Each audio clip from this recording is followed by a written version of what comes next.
into five penalties, a system of fine and imprisonment with significant higher penalty for corporate bodies and for specific serious offences. Daily accumulation. Fines are applied for every day an offence. Then mobile courts, specially established courts for swift prosecution of environmental offences are provided for in the same constitution. So the offenders are no longer need to be detained for hours before they are prosecuted and fined, or as the case may be.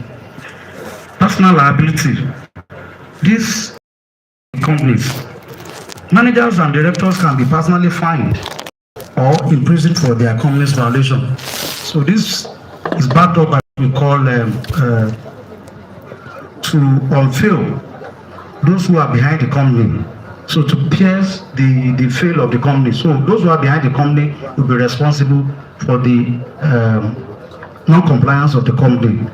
Then license suspension. Waste collectors can have their operating license suspended or cancelled. Now this is supported by section 33, 34, 35, 36, 37 and 38 of Oguama Law 2020. So this provision signals zero tolerance policy and creates a high-risk environment for non-compliance. The strategic intent is clear: to deter violation by making it far more costly than compliance through safer and escalating consequences. Now, imagine regulatory development. Ogun State regulatory framework continues to evolve with safer significant initiative currently underway. Like I said earlier, I've talked about scavenger and waste dealers regulation law 2025. Even though the governor has not assented to it, it's coming to be, and it will form part of the legal framework with waste management in Ogun State. Then that law seeks to address rising concern about theft, vandalism, unauthorized entry into private properties, and illegal dumping of hazardous materials linked to waste sector activities. Oguama plans to launch which it's been launched. So, having launched the Blue Box initiative, which allows residents to exchange recyclable materials such as plastic, paper, and metal for monetary value, creating economic incentive for proper waste segregation and recovery. I'm saying all this for us to understand the reason and rationale behind us supporting the effort of Oguama in carrying out their statutory responsibilities. Now, this is where I want us to have your rapt attention. It has to do with the compliance requirement for industry, particularly the HSC officers. Here I'm talking about permits and approvals. Regulatory compliance begins with obtaining the necessary authorization before commencing operation or undertaking significant modification, waste discharge permits. Industry must secure permits that specify the type, quantity, and characteristic of waste that may be generated along with approved handling methods. Secondly, environmental impact assessments. Let me bother you on that. So thirdly, contractual licensing verification. All waste handling contractors retained by the industries must possess valid operational license from Oguama, and industry have an affirmative duty to verify the licenses of their service. Now, it won't be ignorance of the law. They say it's not an excuse. It will not be an excuse for any company to say the contractor they engage to handle their waste, they are not aware that it's not registered. So it is the responsibility expected of them to find out whether such contractor is registered or not. So it cannot be an excuse that we thought and we believe. So that is that. Then technical and operational control. I'm trying to explain some of the key features of the law, so that relates with the compliance. Effective management requires implementing structured operational protocol through the waste handling process. Waste separation system. Industry must establish comprehensive system that separates different waste streams at the point of generation. using color-coded containers and clear labeling.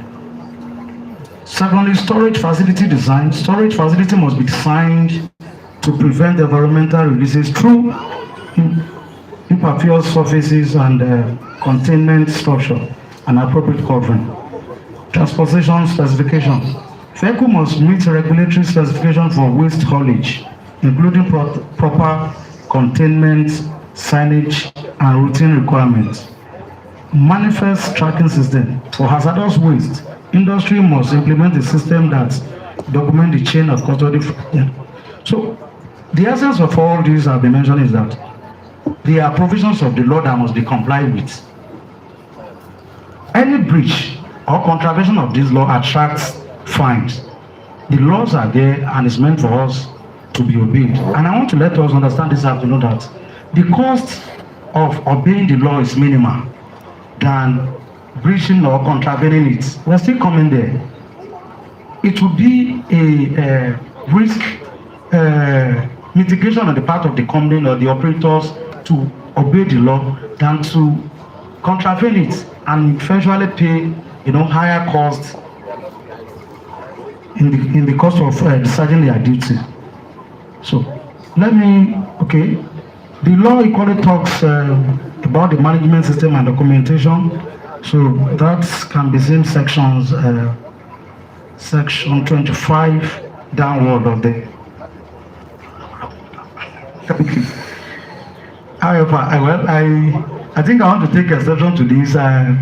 He who comes to equity must come with clean hands. We were given a particular time. We equally started a bit late. I think I should be equally considered. However, I'll try. So the organizers have not come with clean hand. I'm sorry. So, so now I've talked about compliance documentation. Don't let me. So let me quickly. Okay. Now let me quickly talk about.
agendas all together, data matters, data frameworks up to implementation strategies.